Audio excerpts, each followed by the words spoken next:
Mr. Speaker, modesty aside, summa cum laude po ako. Hindi ako bobo. Ano? Summa cum laude ka? We, di nga.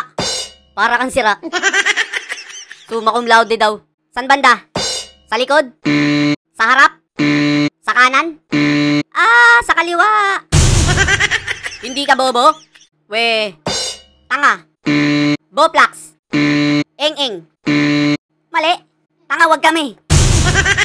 Eh di, ikaw pala si Raul Manuel, estudyante ng UP, taga Iloilo na summa cum laude. Representante ng Kabataan Party List, batang-bata, may edad na 29. Eh di, ikaw yung congressman sa umaga, rebelde sa gabi. Sa mga nire-recruit mong bata, putik, mas marami lalaki. Daig nyo pa yung baklang nakatambay sa kanto tuwing simbang gabi. Ang ganda ng pangalan, Kabataan Party List. Nambibiktima ng bata tapos dinadala sa kalye. Target nila yung mga mahihinang klase.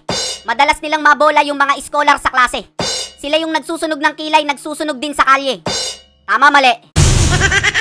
Nagsasayang ka lang ng tinta sa eskwela, diyan ka rin pala sasali. Para kang umakyat sa marupok na puno tapos yung sanga na bali.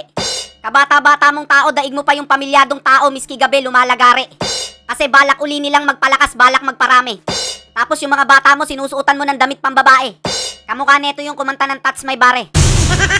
Dapat sa katulad nyo, sinasabay sa paglubog ng gabi. Pasalamat ka, birthday ngayon ni Sis Jen, kundi kanina pa kita kinarate. Kunyaring matatapang, kala mo kayang ngumuya ng bubog. Ang iingay sa kalsada, ang lakas mambulabog. Tanga, hindi tayo magkakaintindihan kahit mag-usap pa tayo ng Tagalog. Kung mapapansin nyo, aktibong-aktibo sila ngayon. Hindi daw siya bobo, akala mo lang yun. Maniniwala lang ako pag yung saba kaya mo nang banggitin ng maayos yun. Binawi na daw natin yung sapa. May pruweba ho ba kayo na winaldas, ninakaw o binuksa ang OVP 2022 Confidential Fund? May pruweba ho ba kayo as of now? Kasi po ang sinasabi po kasi po ninyo, not just in so far as the 2022 confidential funds of OVP is concerned, but also the CIF in general, is that ano siya, parang siya or source of corruption. That's why I'm asking, may pruweba na ho ba kayo talaga na nagamit itong OVP Confidential Fund ng 2022 in particular at yung CIF in general sa korupsyon? We have no proof right now. We have no proof right now. Isa ka pa, gunggong ka din. Yung mga maniniwala sa'yo, gunggong din. Sila yung kontra-confidential funds ng DepEd at OVP. Ang gagaling magdrama tapos papalakasin uli yung CPP. Kung matalino ka, hihikayatin mo yung mga kabataan mag-ROTC. Hindi yung paglulutuin mo ng champurado tapos sasama mo sa rally. Napakahirap mag-apply ng scholarship tapos kayo sinasayang nyo lang. Yung mga scholarship nyo, ipasa nyo na lang sa iba yan. Napakahirap mag-apply ng scholarship, panoorin nyo yan. Maasa lang. Hello po, my name is Gina Sequinto Perez. I'm from Ibaan, Batangas at nag-a-apply po ako ng scholarship dahil ang nagpapaaral po sa akin ay ang lola kong pipi.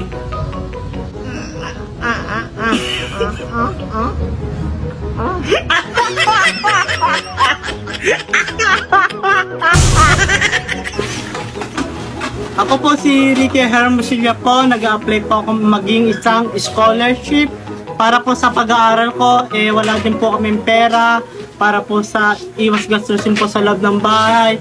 Yung tatay ko po ay wala din pong trabaho, yung nanay ko din po ay wala din pong trabaho. Minsan po humingi po lang kami ng pagkain sa kapitbahay para po may laman lang po yung tiyan namin. Sa isang linggo po, minsan 2 beses lang po kami nakain. Ito po yung nanay ko. Loka ma.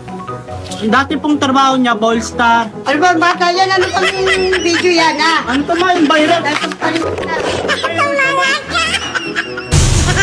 Ako po si Ramilin Mercado. Ako po ay humingi ng tulong sa inyo para sa aking pag-aaral. Sana po mabigyan niyo ako ng scholarship. Ang aking pong ina ay may kapansanan. Siya po ay may diferensya sa pagsasalita. Siya po ay isang mongo. Salita ka ma. Anak mo, matulungan ninyo ang ako.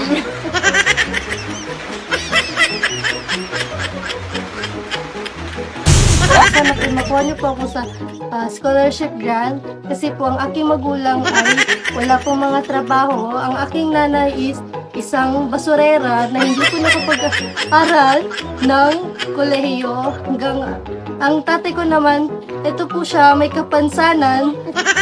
Dati po kasi siyang drug lord, kaya ganyan po ang nangyari sa kanyang mukha.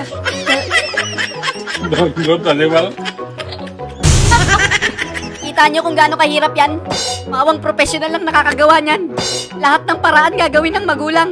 Kaya habang may nagpapaaral sa inyo, mag-aral kayo dyan. Tapos gagawa pa kayo niyan, dadalhin nyo sa kalsada? Pupunta kayo sa gitna tapos sisigaw kayo ng makibaka? Kanino bang baka yan? Makita ko lang yung baka na yan, putragis kakatahin ko yan.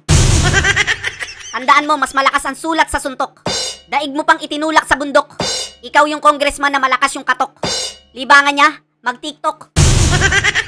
Nang akis, jibigines, nyundukes, biglang nagnyorgo. Kalakes, ikels nyongit, yun pala'y jukit ng julo. Jisplok mo, nun sa vokin, kailan may wit magnyorgo. Naniwala naman sa yis, ba't ngayis, giniwan miss. Witi mo nos dahil sa is, akis wis makalerfa. Wis din makaboklip, buhat ng iyong chinorva. Kung nakis muling jijibig, sana wis maging chocolate milk. Oy, kung summa cum laude ka, nakakahiya ka. Hindi mo na nga dapat sinabi, pinagmalaki mo pa. Tapos bayani daw yung may hawak ng tarpaulin tapos walang espada. Tanga, walang Jose Rizal lang nakipaglaban sa kalsada. Summa cum laude. Hoy, kung nakatapos ka, nakatapos din kami. Ako, katatapos ko lang kumain. Si Bolja, katatapos lang tumae. Yung lumabas ka, mukha mo eh. Tapos sasabihin mo, hindi ka bobo? Eh di nang bobobo ka lang. Kung hindi ka tanga, nang tatanga ka lang. Yung pagiging summa cum laude, sa'yo na lang. Hindi namin pinangarap maging summa cum laude kung magiging rebelde lang. At dahil creative kaming mga kabataan, nakapagsulat ako ng tula to explain my vote. To proceed to my poem, Mr. Speaker. Mas malaki ang budget sa susunod na taon, pero saan-saan ito pangunahing nakatuon. Tumataliwas ito sa saligang batas na edukasyon ang dapat pinakamataas. Kung papasimplihin natin ang datos at ang ipambabayad utang ay 100 pesos, ang para sa infrastruktura ay nasa 70 pesos at ang kabuang education budget 50 pesos. Ang pangit ng tula mo, tanga. Mas maganda yung tula ko dyan, makinig ka. Makabayan daw kuno na tagabulag ng mata. Bubulungan sa tenga, mga kawawang bata. Itatatak sa isip, araw at gabi. Nakakampi ang kalaban at yung kalaban ay kakampi. Ben, tama na Ben. Bibilugin ang ulo, pagugulungin sa bundok. Mapapabaong ka ng katol, panlaban sa lamok. Tuturuan kang mag-diet, pati lumundag sa putok. Pag wala ka ng pakinabang, ibabaon sa bundok. Uy Ben, tama na. Yung ballpen mong hawak, papalitan ng baril. At papalitan rin ng granada yung hawak mong papel. Ipaglaban daw yung bayan at yung baril mo iputok mo. Paano mo ipaglalaban yung bayan kung yung bayan galit sa'yo? Kung gusto mong makatulong sa bayan, mag-aral ka sa inyo. Para sa ganon, magkaroon ka ng pakinabang sa mundo. Uy Ben, hindi ka ba titigil? Commander, may bagong sampa. Bigyan mo ng malahalimaw na bangis sa bagong dampa. Yung tipong mapapakapit sa pantalon at titingkayad yung paa. Mga bata ni Raul Manuel, kaya mapapalabang ka. Yung hirap o sarap, pagsabayin mo na. Kung yung nanay mo lumuhod sa'yo, kay Commander luluhod ka. Pag sinabi ni Commander, kiss mo to, wala kang magagawa kundi kikis mo siya. Yung saba na tinutukoy neto, baka nandun sa bundok. Ngayon ka lang makakakita ng caliber na walang sound yung putok. Ano ka ba Ben, hindi ka ba titigil talaga? Bago ang lahat, tumabi ka. Hayaan mo kong magsalita, visit ka.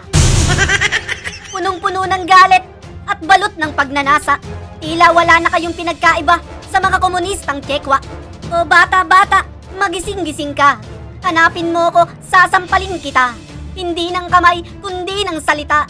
Ipapamukha ko sa'yo na nagkamali ka ng kasama.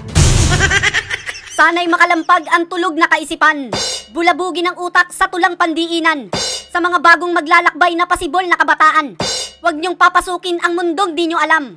Mag-ingat sa pipiliing buhay na timplado ng kapusukan. Dito mo mapapatunayan na hindi lang pala eskwela ang dapat mong pag-aralan. Kung sa school lesson muna para makapag-test ka, sa tunay na buhay test muna para magka-lesson ka. Kaya bago ka sumuway sa magulang mo, tiyakin mo muna. na kaya mo nang tumayo mag-isa na walang sinasandalang kasama. At higit sa lahat, kaya mo nang sumalo ng problema. Ang totoo, sa pag-aaral mo sila ang sagabal. Sunod-sunurang ka parang aso sa pinuno mo, ikaw ang kawal. Sira na buhay, sira pa ang pag-aaral. Tapos magmamalaki ka sa magulang mo, hindi mo pa nga kayang bumili ng sarili mong salawal. Kaya kung nagkamali ka bata, magbago ka.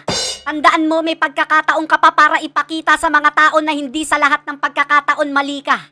Hindi lahat ng tulang naririnig mo patama. Sadyang natatamaan ka lang kasi tama. Sa buhay mo, timplado ng pagnanasa. Pilit mong hinahanap ang iyong problema, sistema. Mga kaklase sa bawat grupo, sunod-sunuran ka parang aso sa iyong pinuno.